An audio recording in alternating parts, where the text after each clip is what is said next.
What's next for the Texans, and could Cooper Kupp actually make a lot of sense for this offense? We got some data to back that up. Plus, Nick Caserio, he's telling us something. Let's figure out what. Let's go inside the locker room. Yeah, it's the locker room on YouTube. You know what it is. Let's get it. Hey, locker room. Yeah, we in the locker room. Texas talk. Yeah, you know what we about to do. Localize every angle's what we really do. We the source, we the pulse of the city too. Landlocked, got the game in the headlock. Localize every time, can't stop, won't stop. Yeah, we top 2 and we not too. Plugged in daily digital on you. It is the locker room, number one source for Texans digital content. I am Landry Locker. Appreciate you for coming through. Texans, 2 days through free agency. We've seen the moves that Caserio has made. A lot of defense, not a lot of offense. And at this point, you got to think, okay, they're gonna attack the offense. What are they gonna do? You still don't feel great about the wide receiver room. You still don't feel great about the offensive line. What are they gonna do? And I keep hearing, and it's a good assumption to have, that the Texans are gonna go offensive line in the draft. And then what are they gonna do at receiver? Where are they gonna go? Could they go for Cooper Kupp? It might make more sense than you think. Shout out to BetUS for sponsoring this video, by the way. Go to use the promo code YouTube150. You get 150% bonus up to $2,000 just in time for the basketball. The casino's popping as well. They got the live games going on. Always kind of a relaxing thing. Put the minimum bet. Just sit there, relax. It's almost like being at a casino without getting smoke blown on you. So that's kind of where they are for that. Now, here's the question about Cooper Kupp, and there's a couple of questions that get asked about Cooper Kupp. Number one, could Cooper Kupp work? I think the answer to that is yes. I think the answer to that is 100% yes, and I'm going to lay out some data of slot receivers doing work. The next question that comes up, and I just got a DM with someone comparing Cooper Kupp to Xavier Hutchinson. I think that's going a little bit too far. Is he washed? And my answer to that is he's definitely not what he once was, but that's why he's on the market. I heard Greg Rosenthal today on NFL Network say that Cooper Kupp's going to cost $10 or $12 million, 10 to 12, 1 year deal. If that's the case, then it doesn't matter if he's washed, because you're not paying him like he's elite. If Cooper Kupp is in his prime, he's a $20 million player. But if you're getting him on a 1 year, $12 million deal, then yeah, of course he's not what he once was. That's a fact. But I really got the DM that is he the same as Xavier Hutchinson. I ignored the direct message and just said, all right, I'm gonna have to unfollow this guy so he can't talk to me anymore. I think it's a little bit ridiculous. Cooper Kupp is too injury prone, possibly. Is Coop cheaper than Diggs? I think he probably is a little bit cheaper than Diggs. I actually think he might fit in better. On the swarm into the super chat. You ain't never hate. Swarm. OB says Stoots and Locker easily becoming number one community for diehards, if it's not already number one. Am I crazy for wanting another second round wide receiver over Kupp? I don't think it has to be either or. I think you can do both. I think you can get Cooper Kupp and still improve the wide receiver core. I think you can 100% do that. And right on cue, I saw that in the comments, Jerome Kick says, I'm tired of this Kupp talk. Should have got him instead of Kirk then. And that brings me to this, because I think it's a common assumption for a lot of people much smarter than Jerome, a lot less hard-headed than Jerome, that you can't have two slot receivers and you can't make it work. You only need one slot receiver, and having two slot receivers is a waste of time. And Jerome, like a lot of people, think that way. And I automatically kind of just dismissed it. But then I was watching NFL Network today, and I saw and I heard Ian Rappaport, who talks to a lot of agents, talks to a lot of teams. He breaks a lot of Texans story quite honestly. And he said that Cooper Kupp is still an option for the Texans. He said Jacksonville makes a lot of sense. He said Houston makes a lot of sense. And he said Seattle makes a lot of sense. And he also, on top of that, said even though the Texans signed Christian Kirk, Cooper Kupp still makes a lot of sense for the Texans. And I immediately thought, okay, Rappaport doesn't just throw out opinions. He's a reporter. He's up there with his phone. He's breaking stories. He said it. Peter, you heard it also. Yes, on the Insiders on NFL Network. He said it. And he specifically said, followed it up with, they've got Christian Kirk, so he still makes sense for them. Keep in mind, Ian Rappaport, 90% of the time, is the first guy to get the story when the Texans do something. That doesn't just fall into your lap. You have to know something. So Ian Rappaport said it. And I immediately started thinking, okay, does this make sense? Does this make sense? How will this work? We really don't know what this offense looks like. But there are context clues that show us that Cooper Kupp might actually be a really, really good fit with Christian Kirk, who also lines up in the slot. And I think in order for this to make sense, we have to connect this possibility of two slot guys.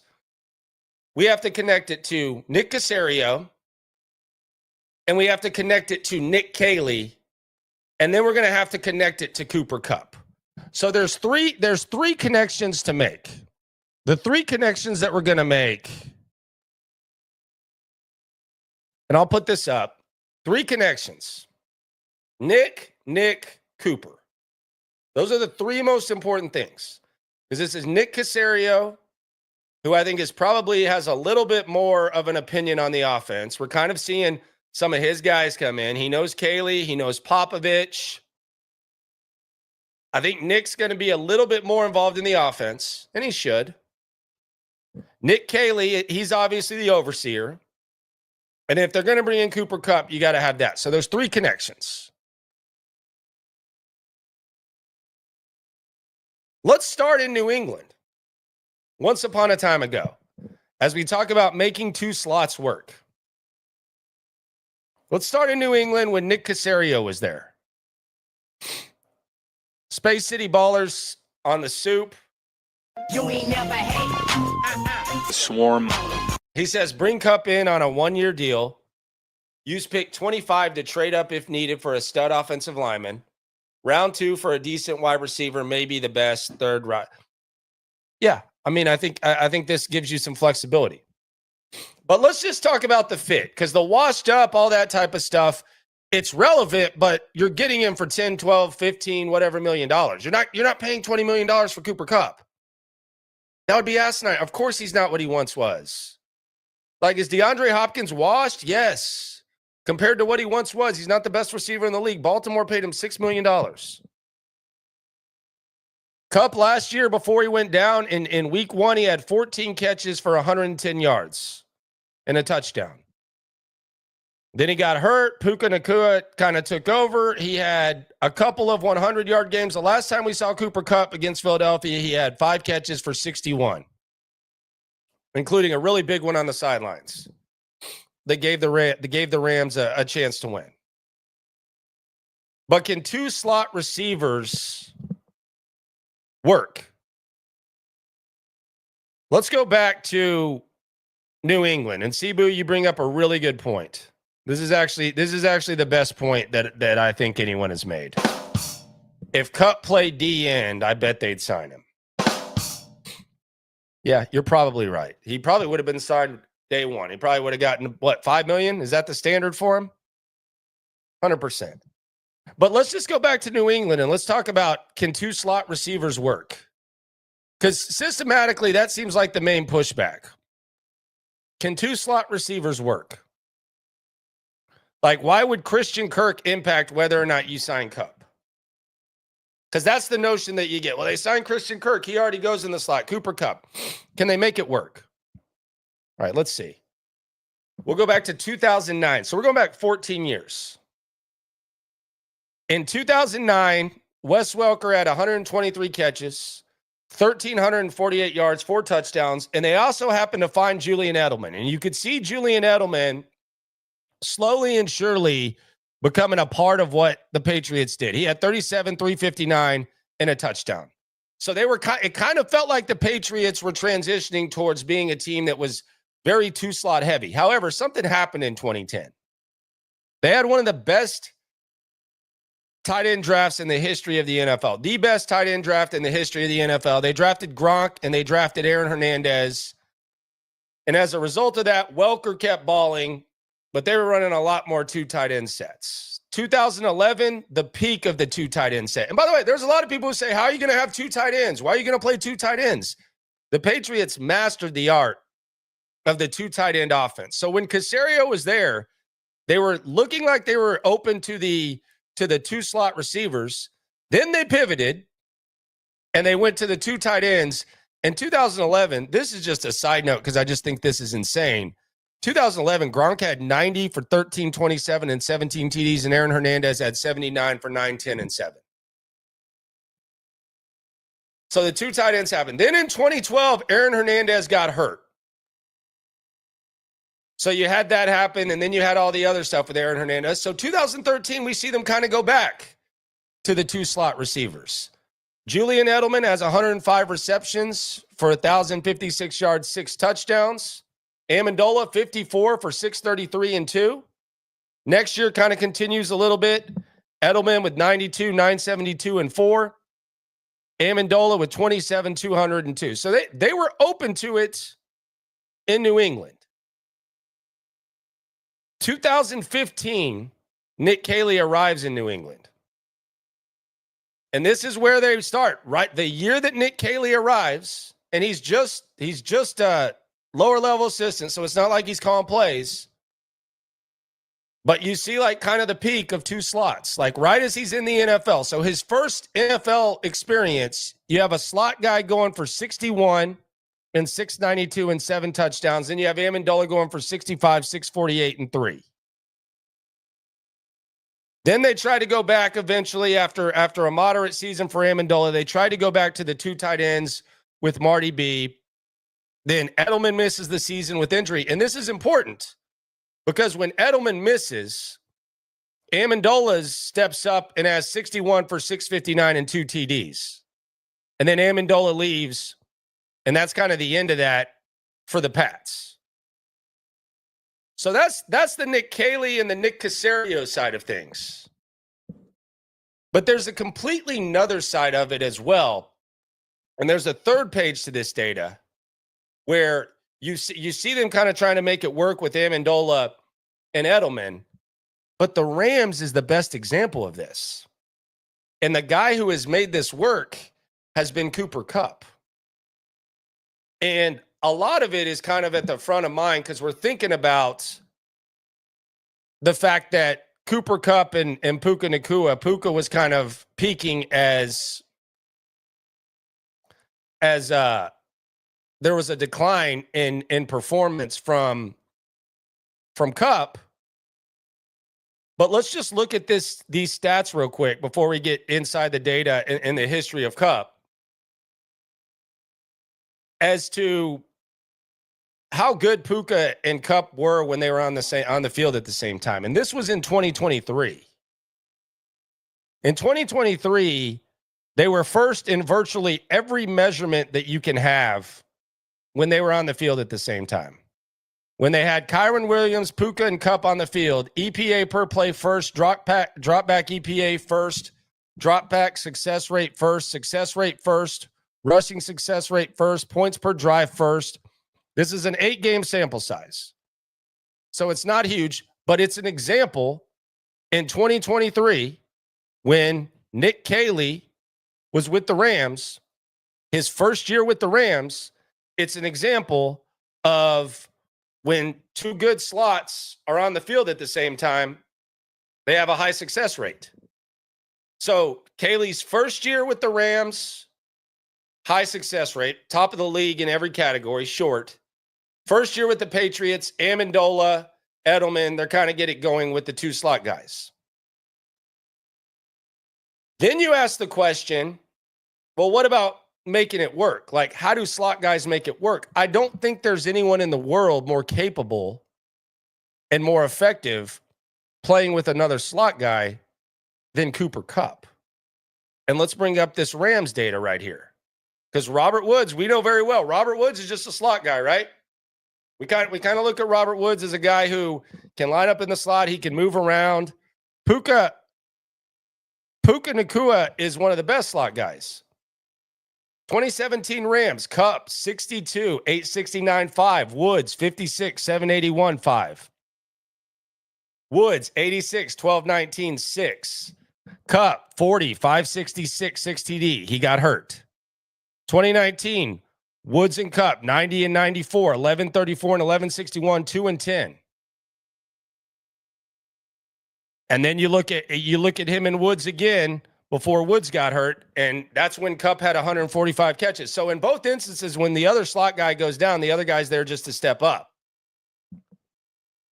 But there's data of Cooper Kupp working with guys in the slot and having success at a high level. So can they make it work? Cooper Kupp has made it work. Here's a quote from Cooper Kupp about playing with Puka and playing with Woods and playing with two slot receivers. This is from the St. Louis Rams beat reporter for the website. Quote, "They're very similar," Kupp said. When asked how he would compare and contrast Puka and Robert Woods, they're playing the same position. His game is real similar to Robert, different than Robert. I think he has a little more track speed in him, like he could move. Not that Puka's not fast enough. That's all you need to be is fast enough. I mean, their games are real similar. Slasher mindset, physical, tough mentality. All the stuff is there. I think you can see that reflected. I think that's part of our room.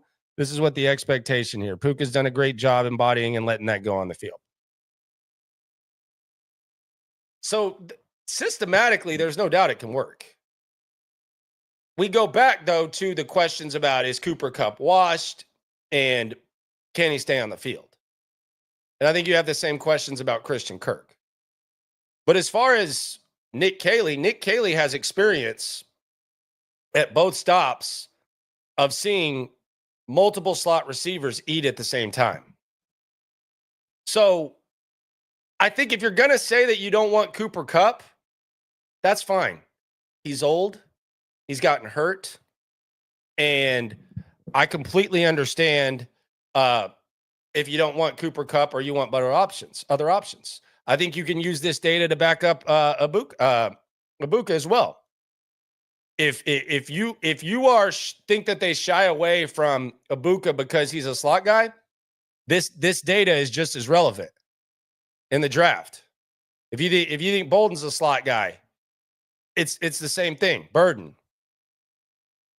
So I don't think that Christian Kirk prevents the Texans, whether it's Cooper Kupp or whether it's a slot receiver in the draft. I don't think that they're going to shy away from bringing that guy in.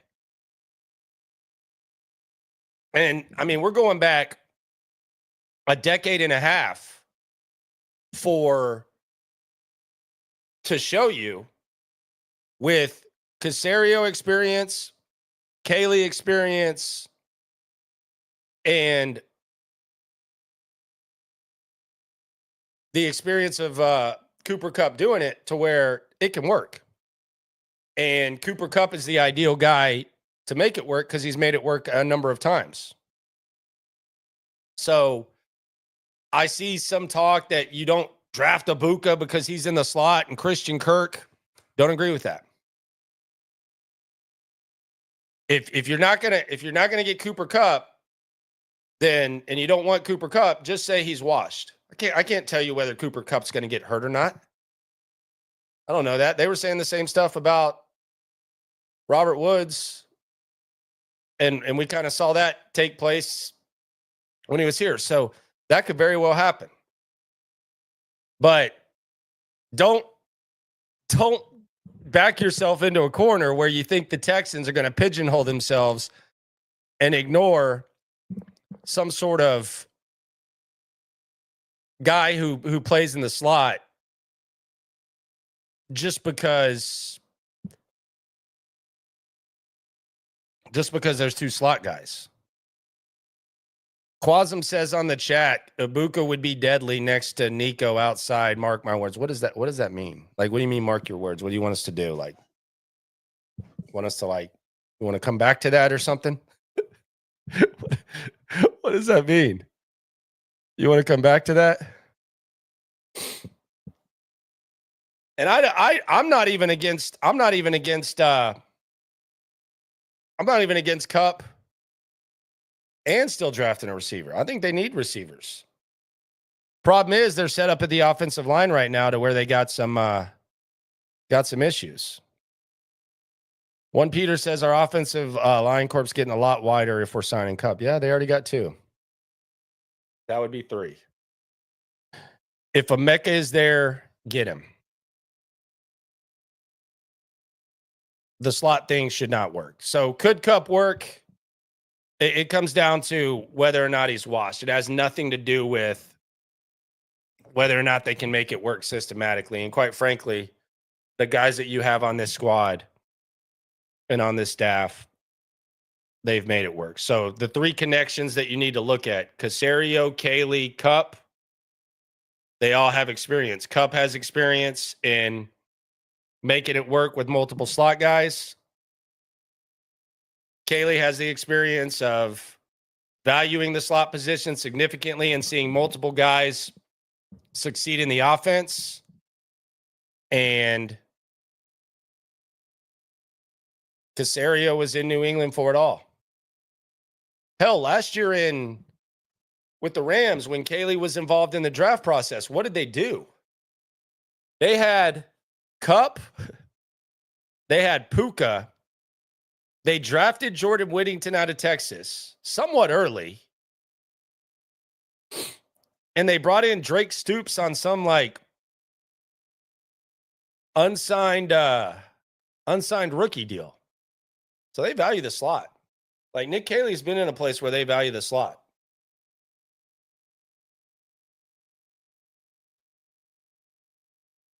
But when Ian Rappaport says it still makes sense for the Texans, even though they got Kirk,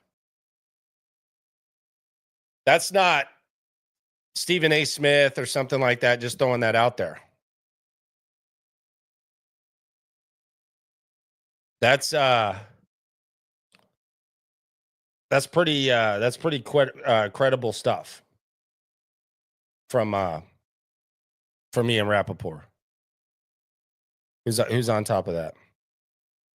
Yeah, they drafted Whittington in the 6th. For what, though? They had 2 slots and brought in Drake Stoops. Best mom ever mugs. Best mug in the house, man.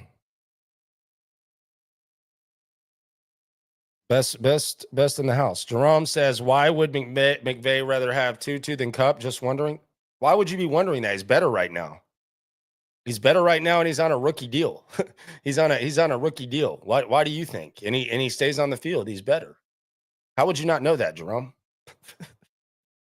Like, Tutu, you're talking Tutu Atwell? Because they already had investment in Cooper Kupp. Oh, you're talking Atwell? You're not even talking Puka? Did you not see his contract? What do you think they're just going to redo the contract? Atwell? Yeah, they took Puka and Jordan Whittington over Kupp. It wasn't Atwell. You're reaching now, Jerome. You go from the slot thing to that. I love Jerome, man. I'm being mean to Jerome because Jerome's my guy, man. Jerome's a ball buster. That's how it is. But they were already in on Kupp. They had to get rid of it. Kupp ain't going to go there for the 10 mil. He's probably pretty pissed. That's the other thing I like about Kupp. Probably got a little chip on his shoulder. But I wouldn't completely dismiss the possibility of Cooper Kupp. Systematically, it should not be dismissed. All the other stuff, yeah, I think you can cuss and discuss that.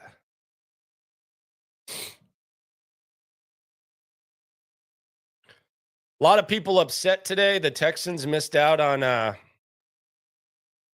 one of the fan favorites, Kevin Zeitler. Is that how we're saying it? Zeitler with the Lions. 1 year, $9 million is what it cost Tennessee. Tennessee's taking Cam Ward now. I think we know. I did not know this was him. I remember this video going viral, but I did not know this was him. That was when his wife was in labor. He was just practicing. Buck Rising tweeted this out. He was practicing.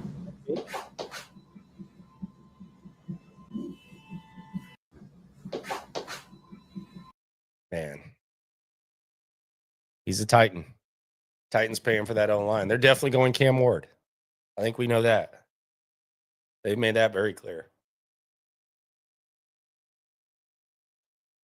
How does that make you feel? Cam Ward. A lot of Texans upset by that, which I get. I think that, and we've seen what Nick has done. We brought that up yesterday. The Nick moves. And they added another DN today. God, they love DNs. But if you look at it, I think they've slightly improved the receiver room, although Kirk's there. Yeah, they did a good job improving that. They've now signed 3 DNs and 2 D linemen. God. And they've signed 1 offensive lineman in Laken Tomlinson to a 1-year, $4.25 million deal. He's probably better than Kenyon Green, which isn't really saying much based on how he performed. But there's that. But yeah, the Titans take the Amy Adams the stanky one. She takes the thing. I thought about this, and I want y'all to tell me if I'm out of line or not. Did the Texans really need to sign Danielle Hunter? I like Danielle Hunter. But, I mean, where's the investment in the offense? And do they put as much thought in the offense when they make investments as they did? That Diggs trade looks awful now. It looks awful. Just completely awful. Yeah, Tutu got $10 million. Yes. Tutu Atwell. But it looks just completely awful. And I don't think Cooper Kupp was going to take 10 mil to play with the Rams. Angel says, here goes Landry with the high grade. Of course, Hunter had to be here, sir. I mean, okay. So I like Danielle Hunter, but where's the money on offense? I like Danielle Hunter fine. I mean, they're giving out $5 million contracts to DNs and defensive linemen like it's like they're cars on Oprah. TJ says the Diggs trade was done from the start. It looks terrible now. It looks terrible. I'm fine with the Hunter signing, but I mean, after you sign Danielle Hunter, you're signing all these defensive linemen like Darrell Taylor. You got Derek Barnett. You got Mario Edwards. You're bringing him back. Like, it's a lot at one position. Is it not? And this is my point. Schultz got paid. Are they putting in as much thought at what they do on offense as they do on defense? A lot of people were immediately criticizing the Diggs trade. I guess it was their swing for the fence. The defensive equivalent of Dalton Schultz was Malik Collins. They said bye-bye to him. They let him go to the 49ers. And now they're signing all these DNs when their offensive line is the biggest question in the wide receiver room. Shout out to BetUS for sponsoring the video. Promo code YouTube 150 if you want to get in. Conference tournament time, baby. Get up and wager 10 a.m. Keep it rolling. Got the casino too. Blackjack, all that. Go to BetUS, best in the game, promo code YouTube 150 if you want to get in. So my point's not that Danielle Hunter's a bad investment. My point is, if you're investing this much, and we can also factor in the Will Anderson. I'm fine with the moves on the surface, but I mean, then you're just investing. You traded multiple first-round picks and picked 33 for Will Anderson. Then you gave Danielle Hunter $22 million.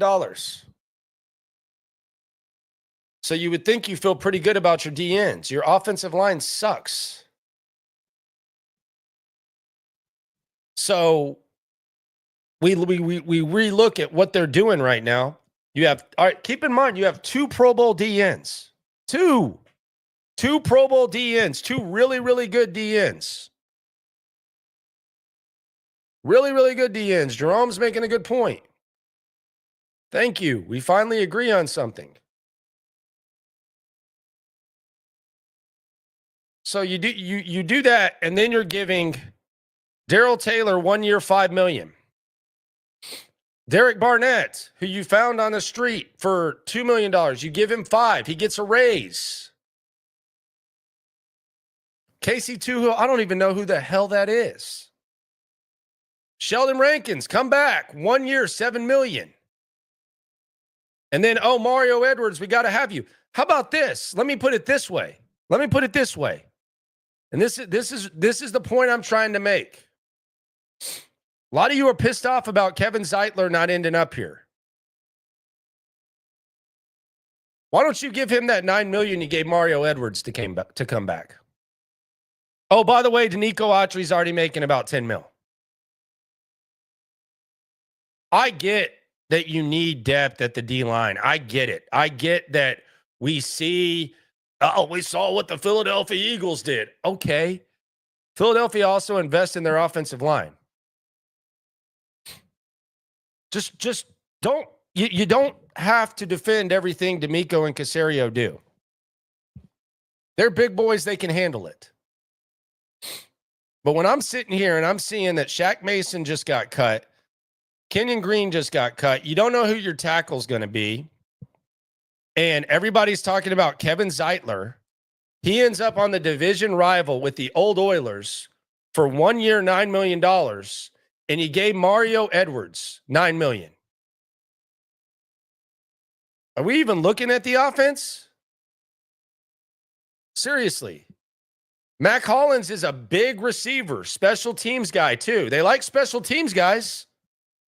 I mean, look at these special teams aces. Nick Neiman, 2 years, $6.5 million, special teams. Hanson, come on back, 1.7, that's fine. Tremont Smith, one of the highest paid special teams guys, $7.5 million. MJ Stewart, he's good at special teams. Let's bring him back. Kevin Zeitler can't get $9 million of this?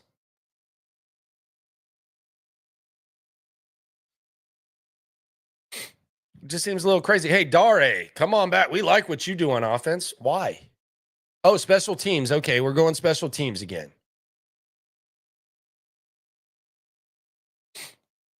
Maybe they're going to be coached better, but man, I'm not sitting here saying that they got to spend $25 million on a guard. All I'm saying is when you spend $22 million on a D end, you trade 2 premium picks to move up and draft a D end.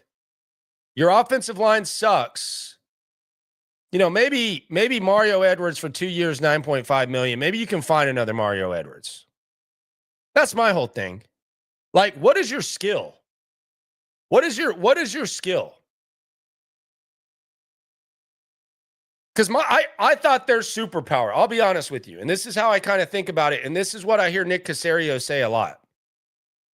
I hear Nick Caserio say, yeah, you find guys and then you let them hit the free agent market. He said it multiple times talking about the Eagles linebacker. Braun. He said that multiple times.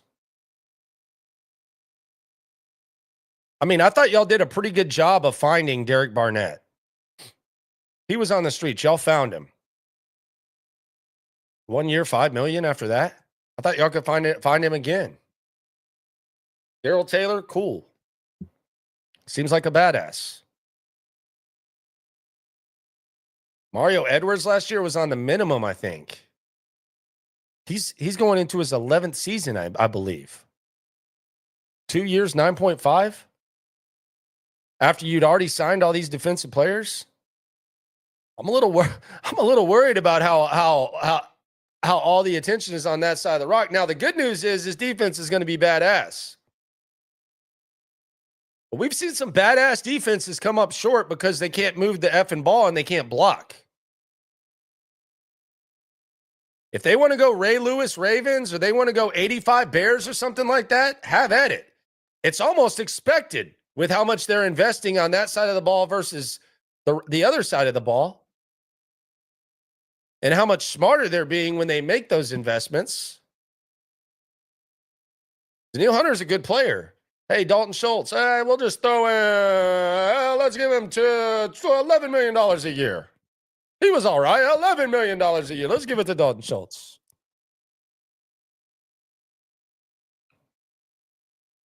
Come on down, Dalton.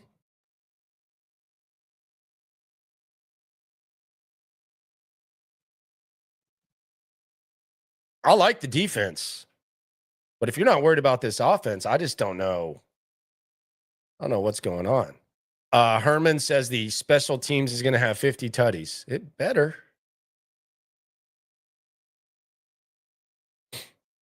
No, I like the Watson signing fine. It's an under the radar type of thing. I just don't like how many DNs do you need? If Zeitler's good, like $9 million to Tennessee, maybe they think he sucks. $9 million. Like the Mario Edwards was where I was just kind of like, all right, what's going on here? Like it's almost like they're falling in love with guys at this point.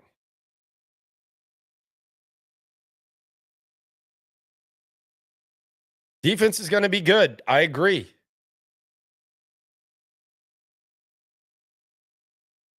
What's the offense going to look like, though? Here's another thing that kind of got me today. And I've been big running back guy since 2020. I've always wanted him to draft RBs. The more, the better. It's kind of what D'Amico said when he first got here. But for them now, Dare Ogunbowale as your second or third best is good. Dameon Pierce, let's just keep it going. But I'm looking at these running backs here. Chargers bringing in Najee Harris. That's not bad. Aaron Jones, re-up with the Vikes. Javonte. Rico Dowdle gets a $7 million deal from the Panthers. They already had Chuba Hubbard, who was doing pretty damn good. I think they just paid Chuba Hubbard. Jonathan Brooks went down. The Eagles still bring in A.J. Dillon. He's coming off the injury. They'll figure some stuff out. And then Khalil Herbert. Hey, there's Jonathan Taylor. We'll bring in Khalil Herbert anyways. When are the Texans going to get multiple backs that can make plays? Is that some sort of Houston law that I don't know about? Did they pass that? Did I accidentally vote on that? You know how when you're voting and you kind of just get to the end and the laws are too long, you're just like, I'm just kidding. I'll read it, but you know what I mean. He's kind of feel like you're taking like a Scantron test at home after a while. Like, this is the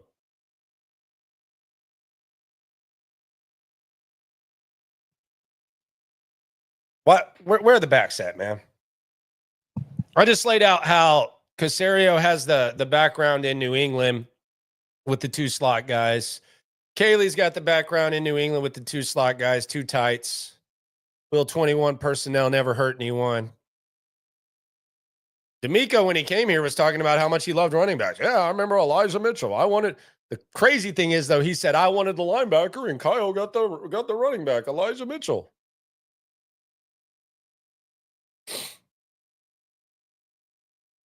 Where are the backs at, man? You always hear where the hose at. Where the backs at, man? Seriously. Give me some more running backs. It's not against the law. Give me another running back. Now they're setting themselves up to where they might have to take an offensive lineman. Did they not like Zeitler? They got a line in the sand there?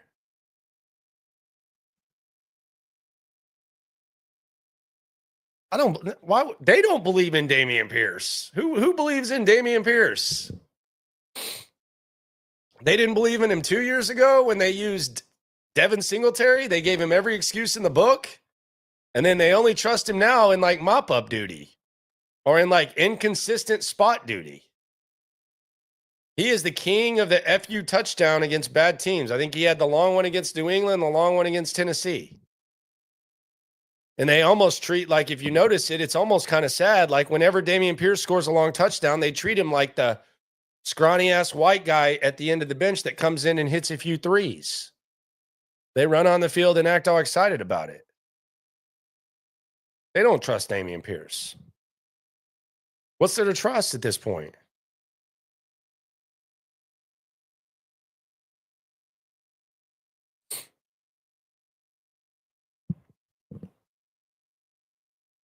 They don't trust him. They trust Agumbawale more than him.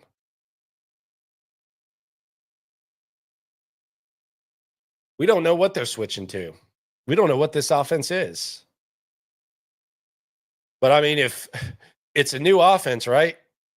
The last time that Dameon Pierce had to learn a new offense, there was like it was the biggest deal ever. It was, man,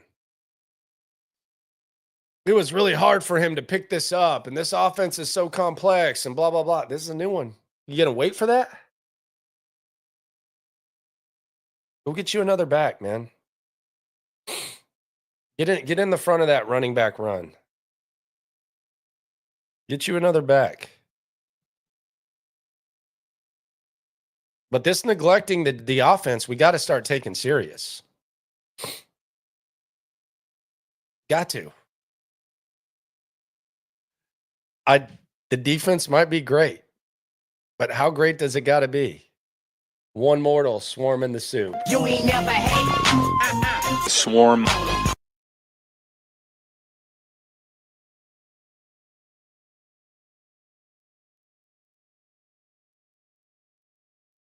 One mortal says, defense so good, we only need one TD to win. All jokes aside, seems like they're going to play roulette with the upcoming draft, hoping they hit good.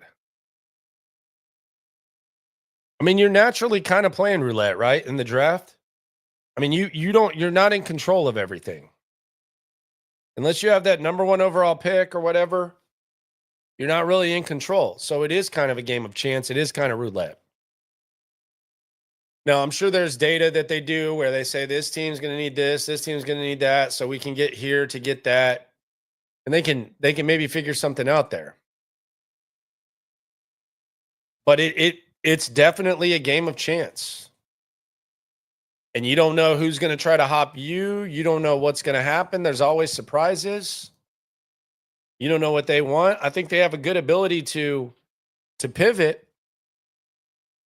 But what are the glaring needs? What do they have right now? It looks like they need to figure something out on the offensive line. It's not going to happen in free agency. Can you really rely on the draft? And furthermore, do you trust him in the draft?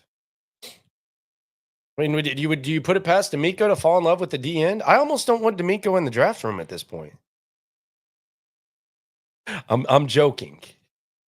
But God, man. He loves him some D linemen. Man. You ever seen someone who like really, really loves shoes, but they got like busted ass clothes because they spend all their money on shoes? Dude's got like all the retro Jordans, but Got some raggedy ass jeans with nasty ass non-designed holes in them. And a nasty ass Hanes t-shirt that's like so old that it's like it clearly doesn't fit him as well. That's Nico with defense, man. He's spending probably about $2,000 a month on Jays. Hell, he improved the pants. Special teams, pants. He's got him some nice pressed jeans right now. That shirt's dusty as fuck, though. That's the first thing people see. That's the offense. You think we could even out the budget a little bit?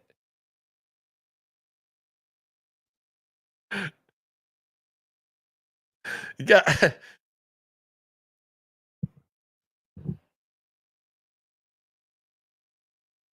he's spending all the money on the Jays. He ain't even looking at the shirts. He's going to the damn thrift shop for the shirts. Sometimes you can find something at the thrift shop, though. It's difficult, though. Especially if you need a lot. Evan says, I think the offense-heavy draft is on the way. It has to be. If they go defense-heavy in this draft, that's a wrap for me. Benefit of doubt is over. Benefit of the doubt is over if they go defensive-heavy in this draft. He needs... If they go defense-heavy in the draft, I know we've joked about this. If they go defense-heavy in the draft, then I am personally going to go up to NRG and I'm going to offer D'Amico Ryans a ride down the street to the DMV, and he's got to legally change his name to D'Amic. You got to take the O out of your name if you're going to go defensive heavy in this draft too, with everything we've seen. We got to make it official. You can't do that at this point.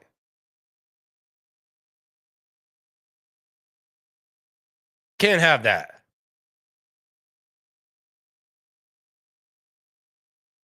You got to go offense in this draft. They've set themselves up to where they got to. Who's your wide receiver and offensive line choice in the draft? I like Ibuka. I just laid out the data of slot guys working in Caserio and Kaylee backgrounds. I like Ibuka. Then all bets are really off. A lot of people are liking Golden. I can do that. O-line of choice, Banks. I just don't see him falling that far. For some reason, people are saying he is. I think that's weird. I'm not big on Golden. I like Banks, though. Banks is a badass. Banks is a culture setter. They want a culture setter. Banks is a culture setter.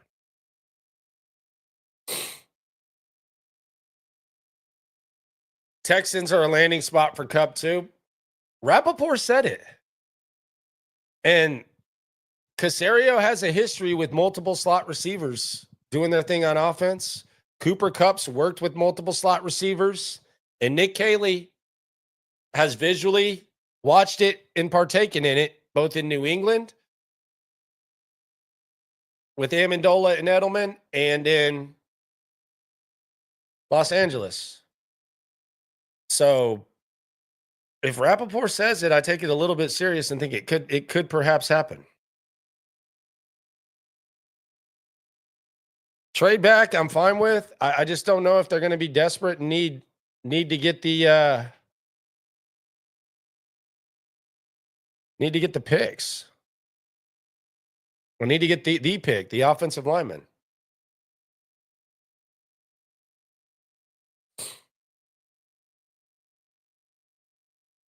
They need a left tackle of the future. It's a tough place to be. You know what this kind of feels like? And I don't think I've heard anybody say this. You know what this kind of feels like? It might actually feel like it a lot. Doesn't this kind of feel like the The 19 draft, was it 18 or 19?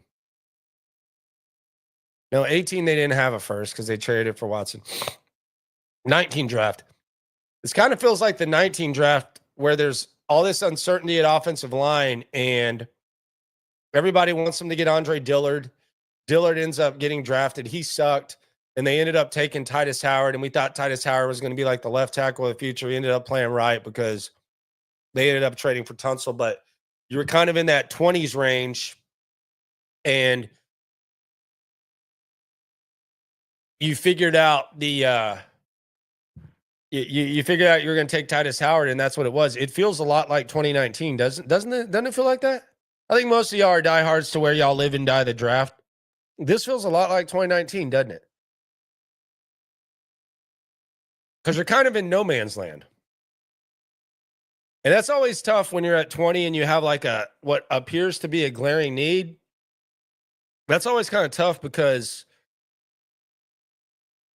you don't know. You don't know if it's gonna fall to you or not. You don't know if the guy's good or not. But like with CJ, like you knew you were getting Bryce or CJ, so that wasn't kind of helpless. But this feels a lot like the 2019 where you were desperate and you ended up with Titus Howard. I think there's some similarities.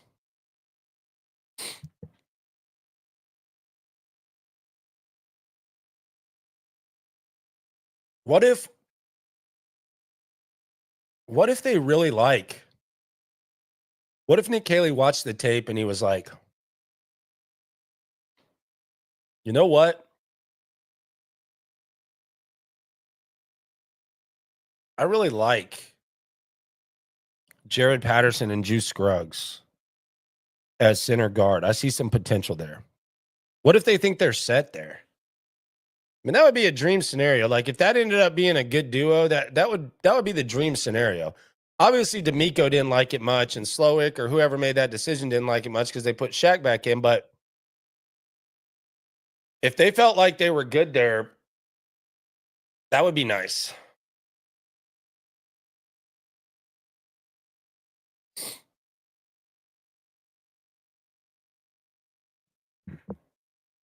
I don't trust Nick to know O-line, says Orman. Why would you? Why would you? I don't trust D'Amico either. Being honest, I don't trust him on it either. Might be a Kaylee Popovich thing.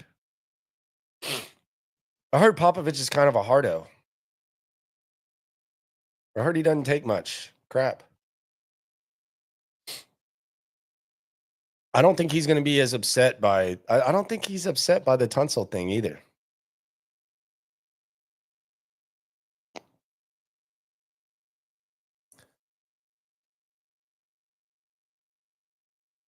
I like this the sound of what this Popovich guy's about. I think he's gonna be a crazy SOB. And I think when they keep talking about one voice on the offensive line, I think when we talk about it, and Stoots has kind of been obsessing with the quote, I think the one voice is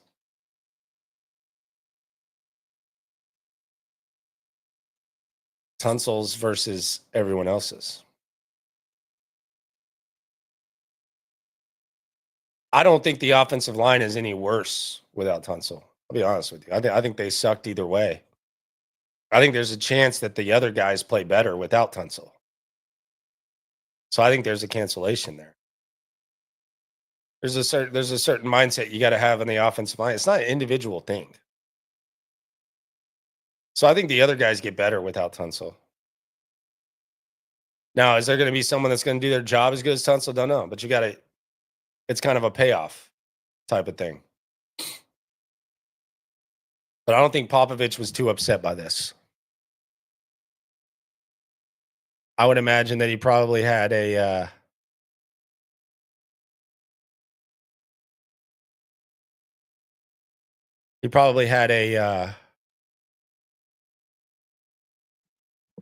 big opinion on it. I don't think he's losing any sleep. He can actually coach the team now.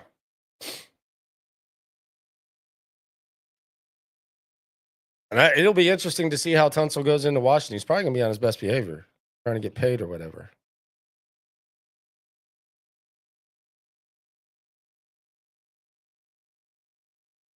Daniel says he's confused by Nick and Nick. That happens, man. Be all right.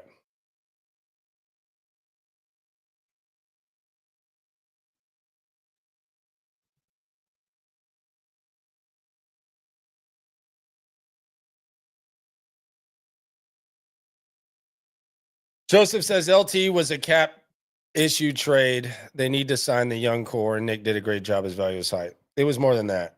It was that, but it was more than that. It wasn't just that. But we've covered that for a while. But yeah, it was more than that. But yeah, for sure, they were going to have to do that as well. We've talked about that. But he's also not someone you want around this squad.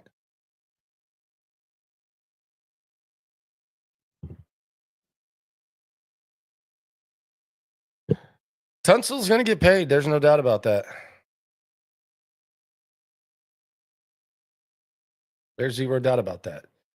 To revisit what we started with, the Cooper Kupp discussion, and I think Ian Rappaport saying that is something that you should not take lightly. But running an offense with two slots, that's not a problem with the guys that are in charge here. They've all experienced it. They've all seen it. And Cooper Kupp has had a lot of success, whether it was with Robert Woods or Puka Nacua, the brief time they were out there, of performing that task. So if you want to have I think the counter argument of the Cooper Kupp is very simple. Is Kupp washed? And how washed is he?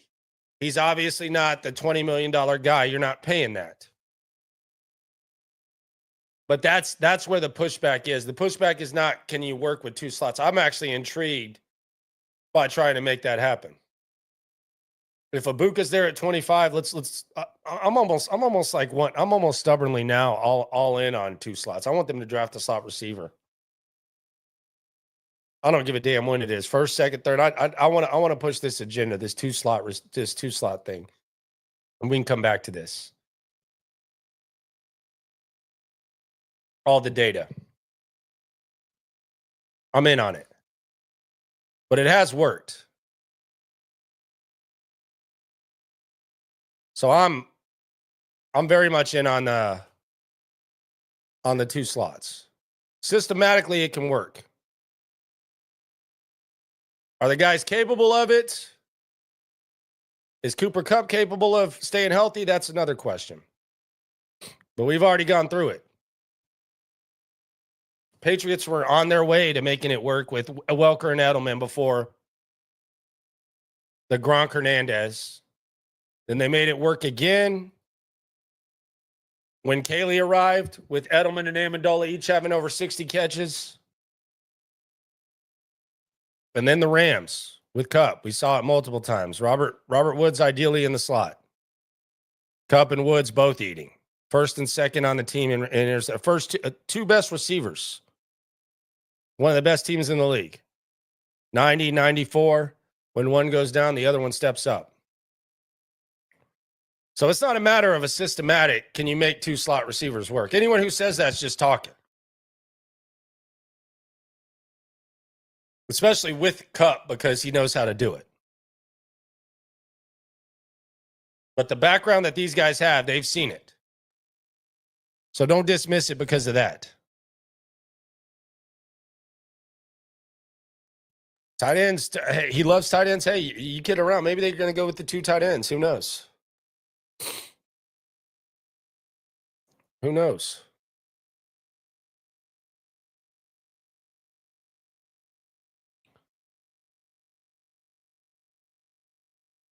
Someone says Edwards is DT. Yeah, they move him inside, outside. He was actually listed as a DN until and that's where they had him until Autry went down. So then they moved him inside. It was a big roster thing. So yeah, he plays both. 2 years, 9.5, a little crazy. Well, if you think Cooper Kupp's washed, what about Amari Cooper? I don't know. Dude, that Greg Rosenthal guy on NFL Network today had Amari Cooper ranked as like his 11th guy.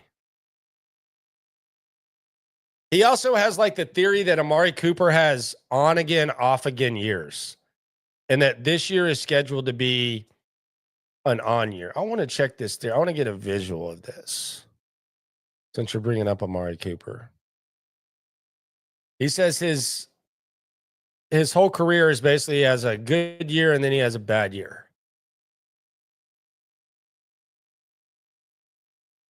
Let's see if this theory holds up.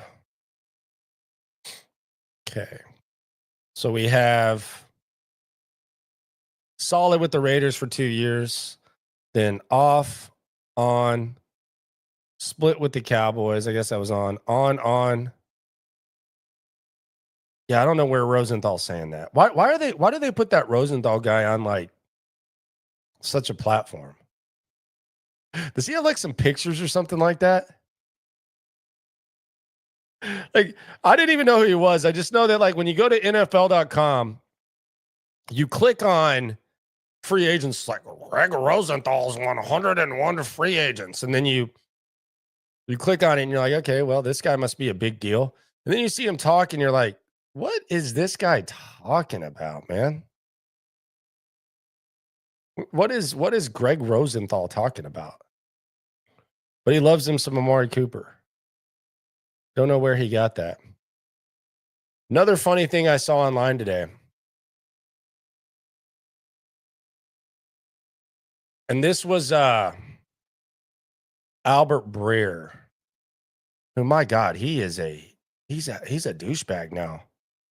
But I guess like some Patriots beat reporter just simply said, the Patriots are holding a press conference tomorrow at Gillette Stadium to discuss day one free agent signings. Indicates team leadership will be made available, possibly some players. The guy just simply said that. Here's Breer. It's funny watching Patriots reporters treating a simple post-free agency press conference, the kind most teams have routinely, like the moon landing. First of all, he just said when they were going to talk. Second of all, jackass, you wouldn't be where you're at if you didn't cover the Patriots. Albert Breer got elevated because he covered the Patriots. So he should understand that whenever there's like a moon landing type of thing, that it's treated like that, he's kind of benefited from it. Third of all, most teams don't have these routinely. Matter of fact, I would think fewer teams have it than they do. So I don't know what Breer's talking about.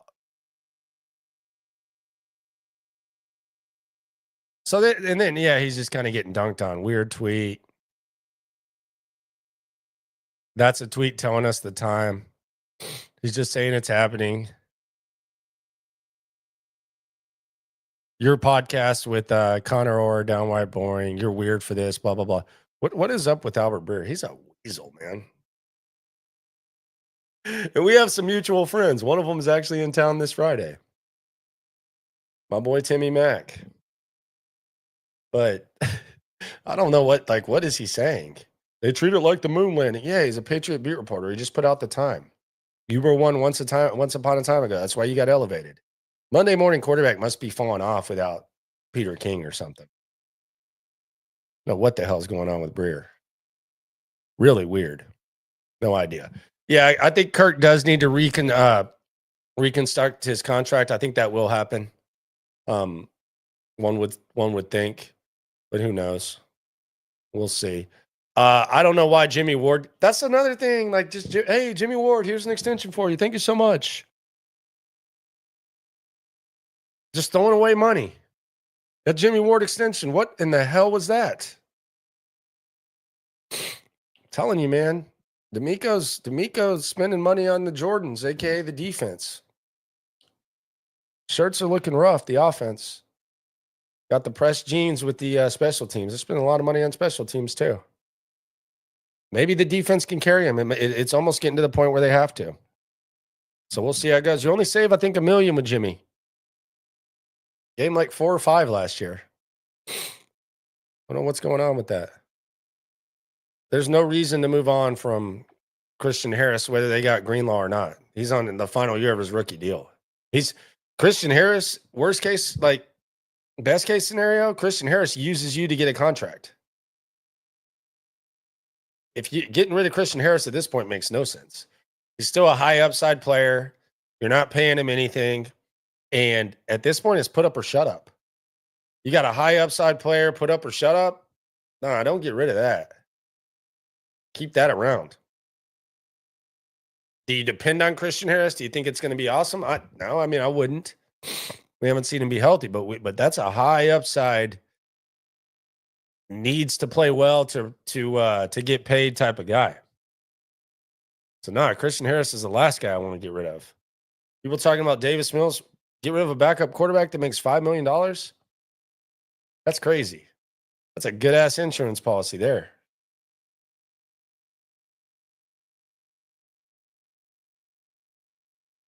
Hell no, don't get rid of them.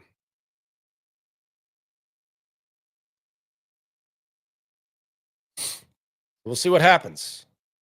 Appreciate everyone for coming through. Be sure to subscribe. Be sure to like. Be sure to ride along. Be sure to let me know if you disagree on Cooper Kupp. If you think he's washed, that's good. I think I've pretty much laid out that 2 slot receivers can work, and I've connected that success to guys around here. Be sure to like the video, subscribe, like right along. Oh, yeah, real quick. DeAndre Hopkins signs with the Ravens. Let's have a moment of silence for the bring him back tweets. Very happy about that. Very happy about that. Did not want Nuke back. That was getting a little bit old, but who knows? Will Fuller? Hey, where's he at? We got to find him. We got to track him down. Subscribe, like right along. SNL 4 o'clock. On weekdays. Always remember, when it comes to this Texan stuff, we're all in it together. Appreciate you for coming through. Daily digital on YouTube. We got taste for days. Opinions to give, we got takeaways. If it's up, then it's up. We number one. You don't need to try your luck. Locker room, yeah, we in the locker room. Texas talk, yeah, you know what we about to do. Localize, every angle's what we really do. We the source, we the pulse of the city too.